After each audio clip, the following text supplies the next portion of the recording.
یہ تھا وضو. وضو کا طریقہ آپ نے مکمل سیکھ لیا. یہی طریقہ ہے میرے بھائیوں حدیث کے اندر. میں نے آپ کو ہر حدیث کا حوالہ بھی بتایا, عربی کی عبارت بھی پڑھ کے سنائی, راوی کا نام بھی بتا دیا. آپ آئیں گے خود صاف باتیں بتائی گئی ہیں. سب سے پہلی بات کون سی ہے؟ نویت اتوضا, کہ میں وضو کی نیت کرتا ہوں. زبان سے یہ کہی جاتی ہے, تو یہ حدیث میں ذکر نہیں ہوئی. دوسرے نمبر پر کہتے ہیں بسم اللہ والحمدللہ پڑھ لیں, بسم اللہ الرحمن الرحیم پڑھ لیں, یہ بھی اپنے پاس سے بنائی گئی ہے.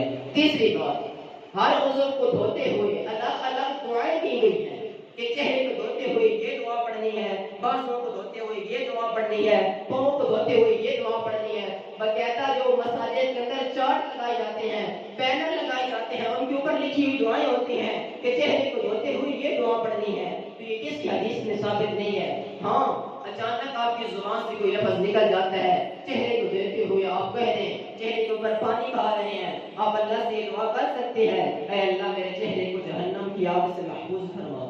آپ یہ دعا کر سکتے ہیں, لیکن خاص طور پر اس کو سنت سمجھنا یہ ثابت نہیں ہے.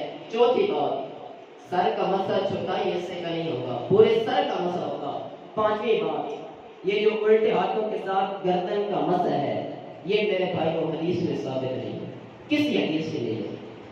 لوگ کہتے ہیں کہ یہ بیماریوں کا علاج ہے. وہ میرے بھائیوں یہ دین ایسے نہیں ہے کہ یہ تمہاری من مانیے چلے, نہیں. جو اللہ کے رسول صلی اللہ علیہ وسلم نے بتایا اس پہ عمل کرنا ہے.